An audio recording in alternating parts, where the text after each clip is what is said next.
So ito na nga po mga sangkay, no? Mukhang magkakaroon na po o papasukin na po ng Amerika ang mismong loob ng Iran. At ngayon nga po, magpapadala pa daw ng libu-libong mga kasundaluhan mula po sa Amerika papunta po sa Iran. At ngayon, ito na po mga sangkay, mukhang papasukin na po nila Donald Trump itong lupain ng Iran.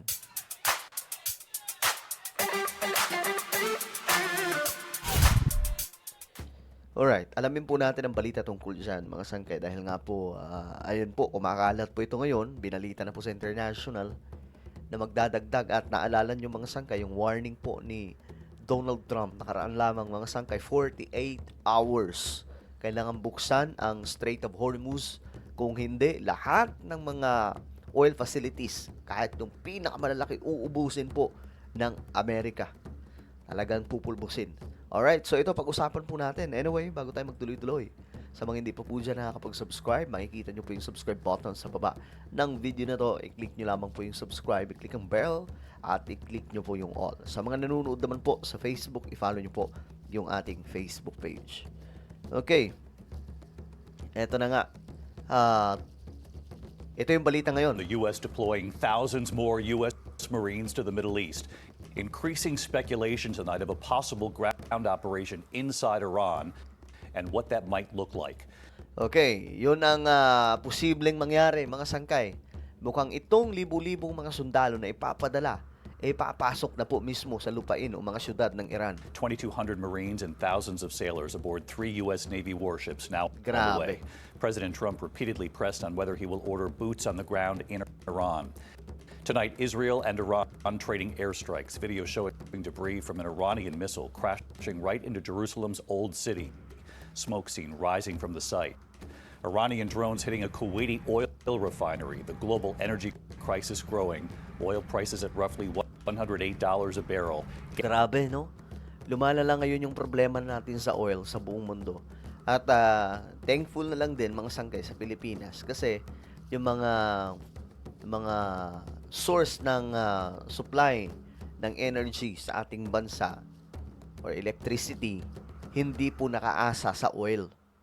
Hindi po tulad sa halimbawa sa China mga sangkay, nakaasa po talaga sila sa oil pagdating po sa kanilang kuryente. Pero dito sa bansa po natin, marami po tayong mga pinagkukunan, mga natural na pinagkukunan mga sangkay nitong ating source ng electricity. Kaya hindi po tayo gaanong mahihirapan pagdating po dyan. Pero pagdating naman po sa mga sasakyan, yun po yung mga problemado ngayon, mga sangkay. 'Di ba? Pagka mataas yung oil, aba, sabi pa nga, kapag mataas yung oil, nagkakaroon po ng panic kaagad yung mga tao, mga sangkay. Kita mo sa ating bansa. Gas prices in the U.S. now up 98 cents a gallon since the war began. ABC's chief international correspondent James Longman leading us off tonight with news of these additional U.S. Marines now on the way. U.S. officials tell ABC News tonight thousands more U.S. Marines are headed to the Middle East Thousands, mga sangkay. Baka nga sobra pa po ito as the Trump administration weighs options on how to reopen the critical Strait of Hormuz. New video shows the USS Boxer and 2 more massive Navy amphibious ships Yan na Eto na po mga sangkay, nakikita na po natin yung mga sasakyan na pandigma ng Amerika na papunta na nga po doon. leaving San Diego, at least 2,200 Marines on board. Grabe. It's the second deployment of a Marine Expeditionary Unit just in the last week, equipped with ground forces, fighter jets, Ospreys, and attack helicopters. With the US already striking more than 7,000 targets inside Iran, this deployment is sparking escalation. Those Marines could conduct ground operations. So ayan na. Posible na daw pong pasukin talaga yung Iran ngayon, mga sangkay ng Amerika. Kasi ang gusto po talaga mangyari ng US, mawala na po yung Iranian regime. No, mabura po yan. Then ang papalit dyan, mga sangkay, yung royal family na possible. No, yun po yung sinisigaw ng mga Iranian Pero gusto po ni Donald Trump maging kabahagi po sila sa transition. Pero hindi ko alam kung hanggang saan naabutin to. Options include seizing Iran's Karg Island, the hub of the country's oil economy, or carrying out raids on the Iranian coastline to try to force Iran to reopen the dangerous Strait of Hormuz. Grabe. Tonight, the White House says there is no plan to send ground troops anywhere at this time. But President Trump hasn't ruled out putting boots on the ground. And late today, the president was asked if he has a plan for Iran's Karg Island. Well, I may have a plan or I may not, but how would I ever say that to a reporter? If I said that to a reporter, Marco would say, please, sir, let's bring you over to the helicopter immediately, right? I can't tell you that. Hindi po pwedeng sabihin kasi yan, mga sangkay. It's ano pa tawag dito? Sikreto na po yan ng Amerika paano nila tinatrabaho ngayon yung Iran, mga sangkay. At marami nga po mga Iranian ngayon ang kumbaga umaasa po sila na ito po ay magiging matagumpay na mission ng US at Israel na mapabagsak po yung Iranian regime. That's why all over the world, mga sangkay, makita po natin yung mga Iranian, mga Persian, nagse-celebrate po sila ngayon. Sinusuportahan po talaga nila itong digmaan ng Amerika at Israel laban po sa Iran. It's certainly a place that's people are talking about, but I can't say yeah. Tonight, Hindi po pwedeng sabihin yon kung ano po yung plano nila. the president blasted Americans' NATO allies, calling them cowards for not helping to secure the strait. Trump saying they complain about the high oil prices they're forced to pay, but don't want to help open the Strait of Hormuz. Alam nyo, marami ang nagsasabi, akala po nila nakikiusap si Donald Trump dito sa sa mga kakampi nila, yung sa NATO. Pero hindi, mga sangkay. Alam nyo bakit ginagawa yun ni Trump? Sabi doon, kayo, nagko-complain kayo, pero ayaw nyong tumulong. Pagpadala kayo ng mga sundalo para buksan yung Strait of Hormuz. Ngayon, mga sangkay, tiningnan lamang po ni Donald Trump kung ano po yung totoong kulay nito mga kaalyado nila.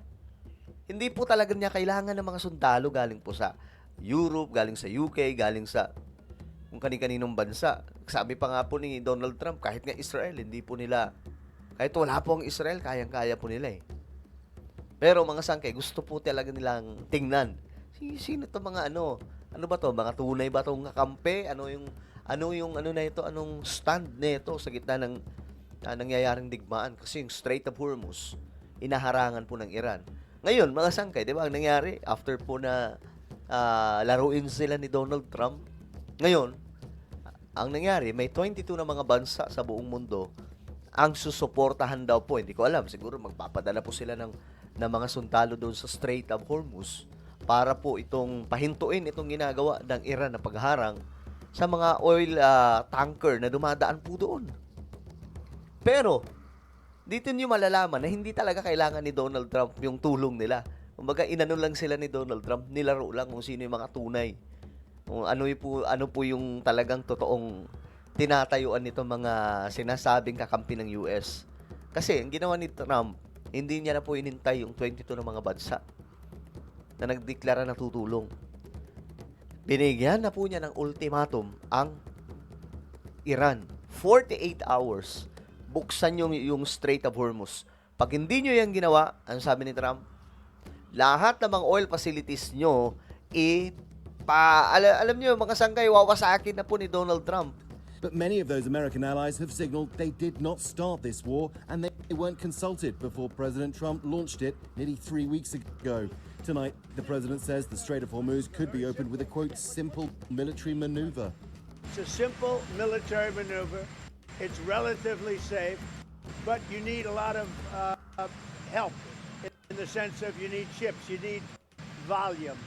Tonight, French President Emmanuel Macron says France is ready to help escort ships passing through the strait once the situation calms down. Diba? Ito lang inano ni Trump eh. Ngayon, mga sangkay, siguro nabasa nila, mukhang pinaglalaroan tayo ni Trump eh.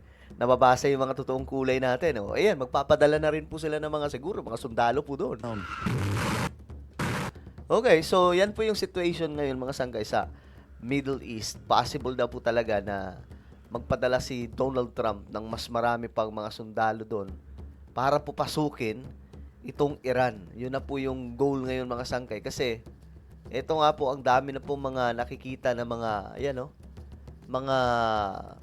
mga armada, mga sundalo na sakay po ng mga warships papunta po sa Middle East. Kayo, mga sangke, ano po ang inyong opinion tungkol po dito? Tama ba itong ginagawa ng Amerika? Kanino kayo pumapanig? Comment down below. Meron po tayong YouTube channel. Ito po yung Sangke Revelation. Magaganda po yung ating mga vlogs dito. Hanapin nyo po ito sa YouTube ngayon din. Kapag nakita nyo na, i-click nyo po yung subscribe, i-click ang bell, at i-click nyo po yung all. Ako na po ay magpapaalam. Mag-iingat pong lahat. God bless everyone.